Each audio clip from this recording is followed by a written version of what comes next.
তুমি কি জানো বাংলাদেশে যারা সবচেয়ে বেশি পড়াশোনা করেছে তাদের অনেকেই রিটায়ারমেন্টে গিয়ে সন্তানের উপর নির্ভরশীল হয়ে পড়ে? কিন্তু কেন? তারা কি কম কাজ করেছে? না। তারা কি অসৎ ছিল? না। সমস্যাটা অন্য জায়গায়। আর সেই সমস্যার উত্তর একটা বইয়ে আছে, যেটা গত ৩০ বছরে পৃথিবীর ৩ কোটির বেশি মানুষ পড়েছে। আজকে আমি তোমাকে সেই বইয়ের সবচেয়ে গুরুত্বপূর্ণ শিক্ষাগুলো বলবো, এবং প্রতিটা কথা আমি বাংলাদেশের বাস্তব উদাহরণ দিয়ে বোঝাবো। রবার্ট কিওসাকির জীবনে দুইজন বাবা ছিলেন। একজন তার আসল বাবা, পিএইচডি ডিগ্রিধারী সরকারি কর্মকর্তা, কিন্তু সারা জীবন টাকার টানাটানিতে থেকেছেন। আরেকজন তার বন্ধুর বাবা, বেশি পড়াশুনো নেই কিন্তু হাওয়াইয়ের অন্যতম ধনী ব্যক্তি। এটা আমাদের দেশেও হয়।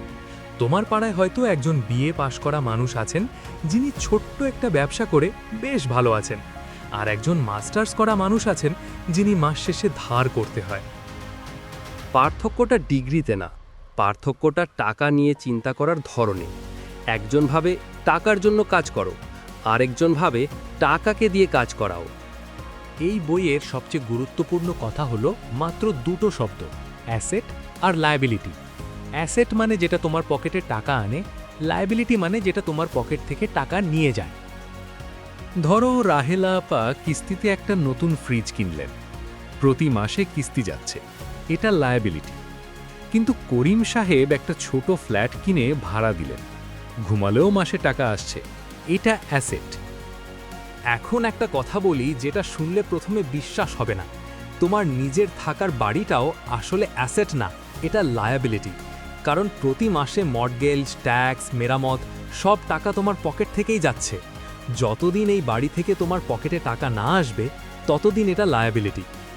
কিওসাকি পৃথিবীর সব মানুষকে 4টি ভাগে ভাগ করেছেন। প্রথম ভাগ ই মানে এমপ্লয়ি বা চাকরিজীবী, দ্বিতীয় ভাগ এস মানে সেলফ এমপ্লয়েড, যেমন ডাক্তার বা ফ্রিল্যান্সার যিনি নিজেই কাজ করেন, তৃতীয় ভাগ বি মানে বিজনেস ওনার যিনি সিস্টেমের মালিক, চতুর্থ ভাগ আই মানে ইনভেস্টর যার টাকা কাজ করে। আমাদের দেশের একজন ডাক্তার নিজের চেম্বারে বসেন, তিনি এসে আছেন, তিনি অসুস্থ হলে আয় বন্ধ। কিন্তু তিনি যদি একটা ক্লিনিক বানান যেখানে অন্য ডাক্তার কাজ করেন, তাহলে তিনি বিতে চলে গেলেন, তখন তিনি না থাকলেও আয় আসছে। স্কুল আমাদের শিখিয়েছে অঙ্ক, বিজ্ঞান, ইতিহাস, কিন্তু কেউ শেখায়নি ট্যাক্স কিভাবে কাজ করে, সুদ কি, বিনিয়োগ কোথায় করতে হয়, ঋণ কখন ভালো আর কখন খারাপ। গরিব মানসিকতার মানুষ বলে আমি এটা অ্যাফোর্ড করতে পারবো না, ধনী মানসিকতার মানুষ বলে আমি কিভাবে এটা অ্যাফোর্ড করতে পারি। মাত্র একটা প্রশ্নের পার্থক্য, কিন্তু এই প্রশ্নটাই মস্তিষ্ককে নতুন উপায় খুঁজতে বাধ্য করে। স্কুলে শেখানো হয় ভুল করলে শাস্তি, কিন্তু ব্যবসায় সফল মানুষরা জানেন ব্যর্থতা হলো সাফল্যের পথের একটা ধাপ। টমাস এডিসন বাল্ব আবিষ্কারের আগে 1000 বার চেষ্টা করেছিলেন। তিনি বলেছিলেন, আমি ব্যর্থ হইনি, আমি এমন 1000টা উপায় খুঁজে পেয়েছি যেটা কাজ করে না। আমাদের দেশে অনেক মেধাবী তরুণ আছে যারা ব্যবসা শুরু করতে চায়, কিন্তু পরিবার বলে ব্যর্থ হলে কি হবে।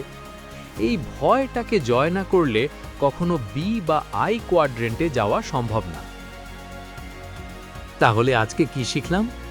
ধনী হওয়া মানে বেশি আয় করা না, ধনী হওয়া মানে সঠিক জায়গায় অ্যাসেট তৈরি করা। স্কুলের রেজাল্ট না, আর্থিক শিক্ষাটাই আসল। আজ রাতে ঘুমানোর আগে একটাই কাজ করো, একটা কাগজ নাও, দুটো কলম বানাও, একটায় লেখো আমার জীবনের কোন কোন জিনিস আমার পকেটে টাকা আনছে, আরেকটায় লেখো কোন কোন জিনিস পকেট থেকে নিয়ে যাচ্ছে। এটুকু করলেই তুমি অনেকের চেয়ে এগিয়ে গেলে। যদি এই ধরনের বইয়ের শিক্ষা বাংলায় সহজভাবে জানতে চাও, চ্যানেলটা সাবস্ক্রাইব করে রাখো। প্রতি সপ্তাহে এমন একটা বই নিয়ে আসব যেটা তোমার চিন্তাকে আরেকটু বদলে দেবে।